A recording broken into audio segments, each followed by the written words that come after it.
Pessoal, dia 5 de maio, sexta-feira, data do nascimento de um dos maiores líderes da história, o Napoleão Bonaparte. Muito colocado como um grande líder, e realmente foi. Um dos maiores líderes da história foi Napoleão. Militarmente, como general, como governante, imperador, reformador, impulsionou, ajudou a cultura e a arte, etc. Eu quero fazer um link disso com a Revolução Francesa, que foi o período logo antes do Napoleão, que ao contrário do que as pessoas aqui no Brasil acham que foi um período muito bom, que o povo se revoltou, pegou em armas e derrubou o rei, decapitou na guilhotina o povo e tal. Foi o maior fracasso da França. Nunca mais a França se recuperou da Revolução Francesa. Após a Revolução Francesa, ela deu uma excelente guinada com Napoleão. E depois de 1815, quando ele de fato foi totalmente derrotado em Waterloo, na Batalha de Waterloo, a França nunca mais se recuperou. Perdeu em 1870 a Guerra Franco-Prussiana, foi uma humilhação para a França. A Prússia, que viria se tornar a Alemanha, coroou o imperador Guilherme dentro do Palácio de Versalhes, em Paris. Depois, em 1914, na Primeira Guerra Mundial, a França foi invadida no nordeste da França pelas tropas alemãs, ficou 4 anos em guerra e só com a ajuda da Inglaterra e depois dos Estados Unidos conseguiu vencer a Alemanha. E na Segunda Guerra foi humilhada a França. 4 anos de Primeira Guerra Mundial, ninguém se movia, guerra de trincheiras. Em 6 semanas, os nazistas invadiram a Alemanha. Foi uma das maiores vitórias da história. Se tem registro nos anais das guerras, foi a vitória dos alemães, da Alemanha nazista, do Hitler, contra a França. Tudo isso, a decadência da França após a Revolução Francesa. Então eu quero que você entenda, você que acha que o povo tem que quebrar tudo, revolução igual a Revolução Francesa, e decapitar não sei o que, os políticos, não tenho nada a favor de nenhum desses bandidos safados da política e do judiciário, muito menos esses que governaram a gente por 13 anos, que foi o PT, PMDB, Lula, Dilma, etc. Mas vocês vão ver, historicamente, ao contrário da Inglaterra, que fez uma revolução muito menos sangrenta, virou a potência mundial exatamente no século XIX, quando a Revolução Francesa estava terminando, o Napoleão deu uma guinada e nunca mais a França se recuperou. Enquanto a França decaía até o século XX, a Inglaterra só ascendia no poder marítimo comercial mundial e se tornou um dos maiores impérios que já se tem notícia, o Império Inglês. Então, na Inglaterra foi uma revolução entre nobres, entre o rei e a nobreza, teve guerra civil, mas foi, vamos botar assim, entre a nobreza da Inglaterra. Foi uma questão política, que eles queriam que o rei desse poder para o parlamento. Na França não. Na França foi a anarquia, o caos. Por isso que a Revolução Francesa é uma revolução de esquerda. Porque a esquerda e direita começou na época da Revolução Francesa. Antes do rei ser decapitado na Revolução Francesa, ele teve que reunir todos os deputados, o Estado Geral, a direita do rei se sentavam os monarquistas e o pessoal moderado, e a esquerda do rei, os jacobinos, os radicais de esquerda, que tomaram o poder e guilhotinaram a cabeça do rei, e entrou a França num caos, numa desgraça. Só em Paris teve uma época em que se decapitavam 200 pessoas por dia, só na cidade de Paris. Foi um banho de sangue. Veio uma época chamada terror, onde você poderia ser guilhotinado se um vizinho seu, que não gosta de você, denunciasse para as autoridades da Revolução Francesa, que foi uma ditadura, o povo fez aquilo tudo e tal, quebrou no início, mas imediatamente a ditadura de esquerda, como foi na União Soviética, como tem ainda em Cuba, nós podemos ver isso na Venezuela. Tivemos uma ditadura de um diretório ditatorial que substituiu o rei, um diretório de esquerda. Na cabeça desse diretório, outro personagem famoso, Robespierre, que mandava guilhotinar as pessoas, então, se um vizinho seu, né, falasse para as autoridades que você era monarquista, que queria a volta da monarquia, o pessoal vinha e te matava num julgamento sumário de 3 minutos só, 5 minutos, sem advogado. Era fazia uma fila, um cara que era um juiz da Revolução Francesa nomeado, e a guilhotina do lado. Chegava, você é fulano? Sou. Você é acusado de monarquista, não sei o quê. O que você tem direito à sua defesa? Você não tinha advogado, não tinha nada.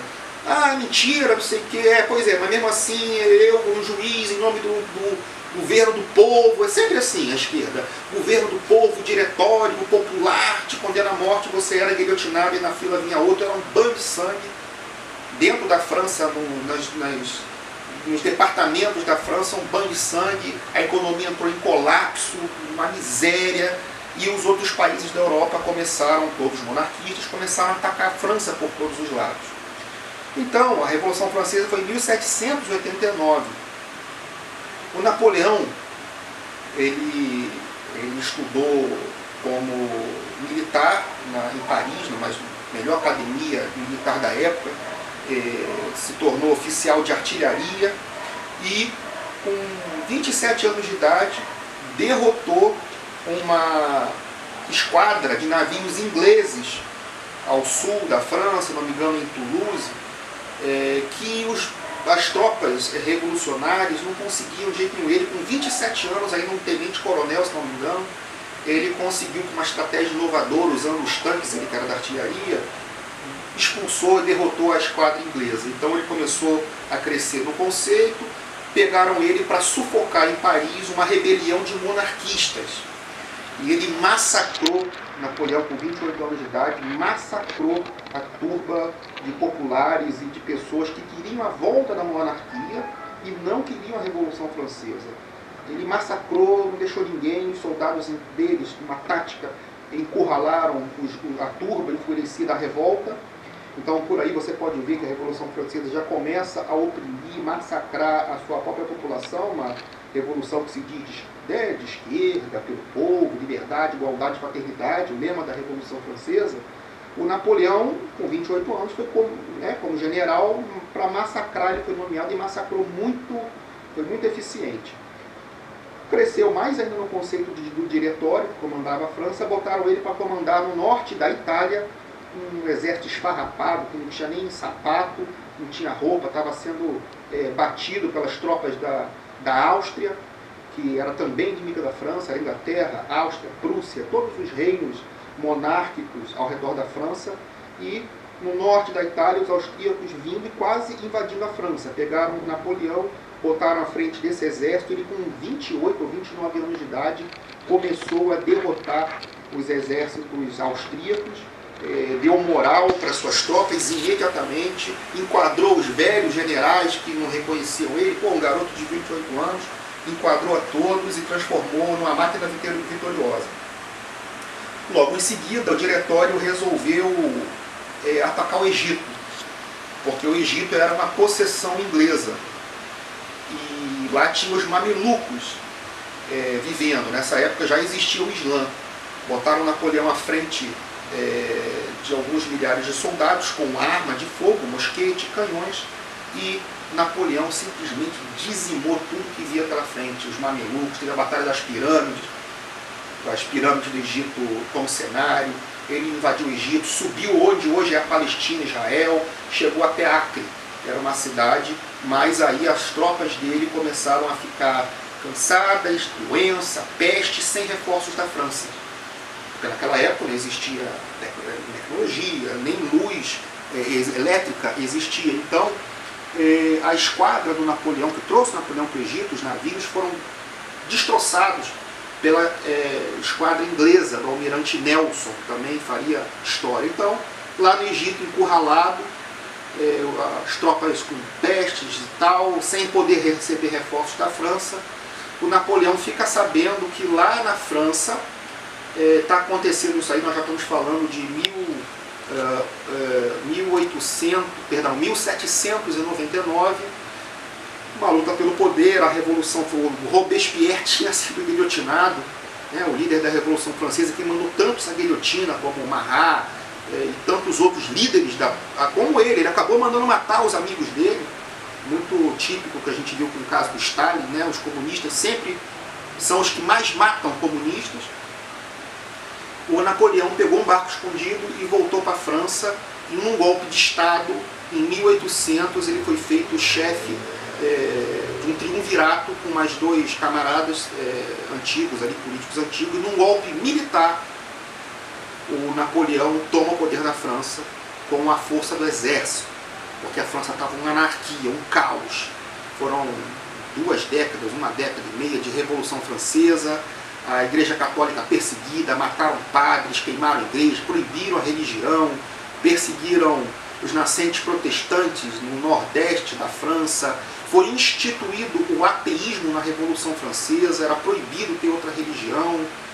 As ideias iluministas que tantas as pessoas falam bem, na verdade, era a burguesia e anticristãos muito ricos, financistas, banqueiros, né, que a gente vê até hoje, que pagavam filósofos, né, da época iluminista para falar mal da monarquia, falar mal da Igreja Católica, para que eles viessem ao poder, a burguesia, a alta burguesia da época, né, e conseguiram.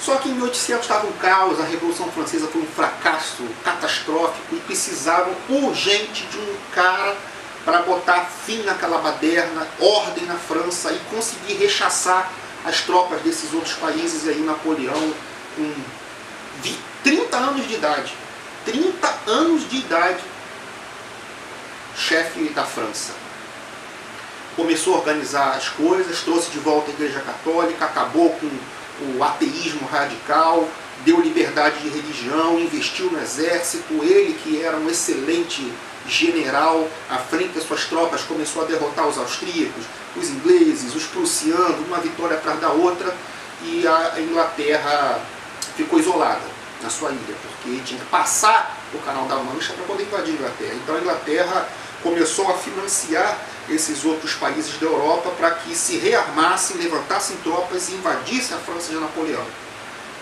Ocorre que, quando Napoleão soube que as tropas das outras nações monarquistas estavam levantando exército, Napoleão foi com seu grande exército, né, chamado Grande Armée, e foi varrendo com uma ferocidade incrível a Áustria, derrotou o imperador da Áustria, que teve que se render pessoalmente a ele.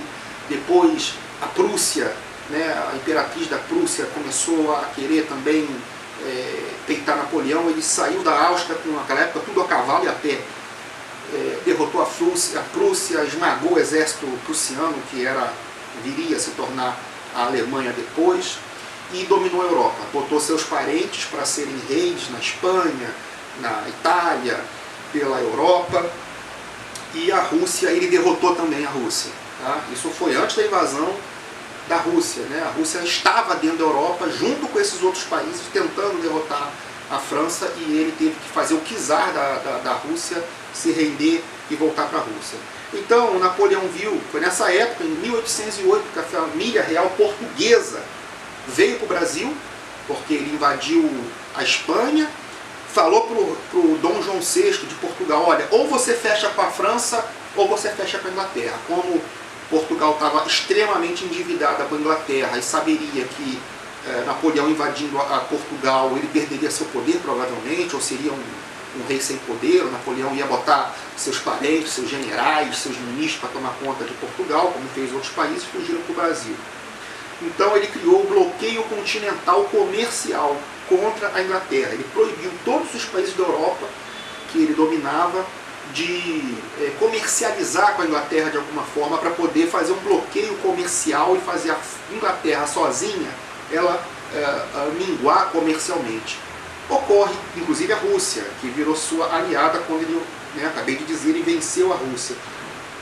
Ocorre que a burguesia da Rússia, ingleses dentro da corte do czar da Rússia, começaram a pressionar o czar da Rússia para romper o pacto com a França de Napoleão e comercializar com a Inglaterra, porque eles não gostavam de Napoleão e temiam que Napoleão, com o tempo, fosse tirando a monarquia da Rússia. E a Rússia começa a comercializar com a Inglaterra, e Napoleão toma a decisão, vê que a única saída é invadir a Rússia. O maior exército já reunido da história da humanidade, 600 mil homens, ele invade a Rússia, derrota os russos e entra em Moscou no inverno.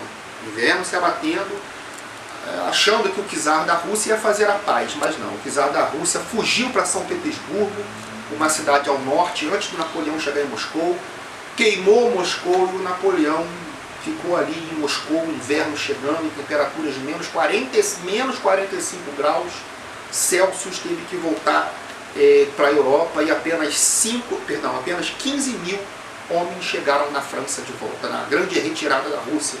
Ele que começou com 600 mil, 15 mil chegaram lá aleijados e enferrados e derrotados.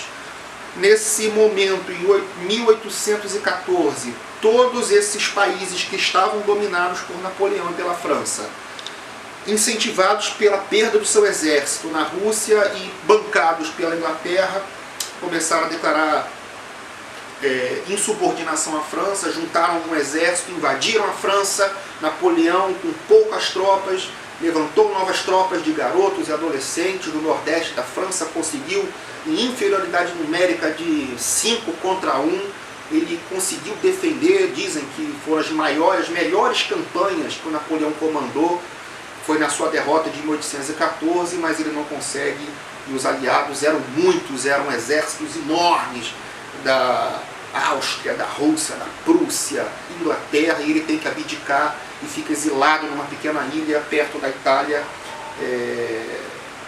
de Elba.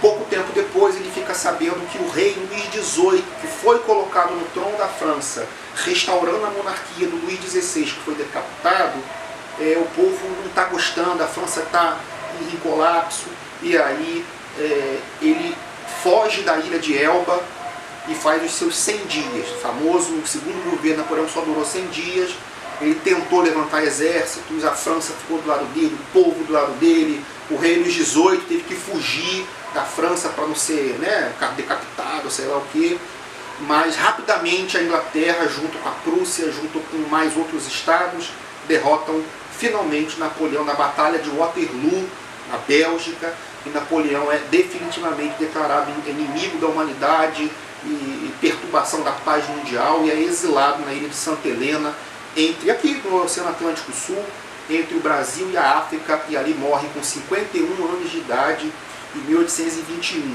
Após isso, a família real que estava no Brasil, portuguesa, Dom João VI, a galera volta para Portugal. Bom, nunca mais a França se recuperou. O Napoleão, quando ele entrou em 1800, é o marco em que a esquerda sai do poder na França e a direita volta ao poder na França com ele, Napoleão, e restaura a França, conquista a Europa. A França vira uma potência novamente mundial, a Inglaterra fica em escanteio, os Estados Unidos naquela época tinha acabado de ganhar sua guerra de revolução, apenas um nada, e a Rússia, ele conseguiu também vencer a Rússia na primeira campanha contra os russos, que eu citei, e nunca mais se recuperou. Então, pessoal, eu quis passar um pouco da noção de quem foi Napoleão Bonaparte. Foi um líder de direita, tá? A esquerda tomou o poder da Revolução Francesa, foi o caos, foi a catástrofe, banho de sangue, terror, guilhotina, retrocesso, fim da religião, perseguição aos padres, aos monges, fechamento de igrejas, isolamento, miséria e principalmente um mar de banho de sangue, ateísta, como Robespierre, seu diretório sangrento, o colapso e o fracasso. A ditadura que dali nós tínhamos na Revolução Francesa os jacobinos, que eram os radicais de extrema esquerda, que foi quem tomou o poder na Revolução Francesa antes de Napoleão, e girondinos, que eram também uma centro-esquerda, como se fosse hoje o PSDB, uma coisa do tipo. Em 1917, na Revolução Russa, bolchevique, que trouxe o comunismo ao poder na Rússia, com Lenin, depois com Stalin, o maior genocida da história também de esquerda, esse ramo de jacobinos foram os bolcheviques e os girondinos foram os mencheviques. E hoje, aqui no Brasil e nos Estados Unidos, eu quero te situar. Tá? Nos Estados Unidos, os remanescentes dos mencheviques é o Partido Democrata da Hillary do Obama, uma esquerda globalizante, com matriz socialistas, e a direita do Trump, por exemplo, são os republicanos, são remanescentes daqueles que foram derrubados do poder na Revolução Francesa. E aqui no Brasil, os mencheviques é o PSDB, centro-esquerda, e a esquerda são os remanescentes dos bolcheviques, são os vermelhos, né? É o PT, é o PSOL, o PCdoB e seus filhotes, CUT, MST, essa porcaria toda que, graças a Deus, sendo enxotada para fora do nosso país. Então, se você quer se inteirar mais da história, da biografia do Napoleão, eu recomendo aqui 2 livros, né? Eu tenho vários ali do Napoleão, mas eu recomendo 2, que é muito fácil você encontrar em qualquer livraria e pela internet. Esse aqui, Napoleão, perfil, uma biografia política, Napoleão, autor Steven Englund, Napoleão, uma biografia política. E o outro, Napoleão, uma vida, de Vincent Cronin, autores estrangeiros. Vincent Cronin, o autor desse livro, Napoleão, uma vida. Caso você queira uma coisa curta, sintética, eu recomendo esse livro aqui, Napoleão, curto, você pode ver, tem menos páginas, de Thierry Lentz. Thierry Lentz, o autor desse livro menor, Napoleão. Então, meus amigos, mais do que dar um panorama da vida do Napoleão, mostrar que na história sempre, por pior que seja, sempre foi, é hoje e continuará. A esquerda que quer destruir a sociedade para inventar uma nova, com valores inventados contra os valores tradicionais, cristãos, de trabalho, família, etc., sempre são muito piores em todos os aspectos que os da direita, que tem um perfil conservador, baseado no patriotismo, no nacionalismo, baseado no respeito aos valores e principalmente nas suas forças armadas. Até hoje, nos Estados Unidos, dá maior valor às forças armadas, a China dá um grande valor às suas forças armadas e a Rússia dá grande valor às suas forças armadas. Tá? Então, obrigado pela atenção, espero ter esclarecido muitas coisas. Um abraço.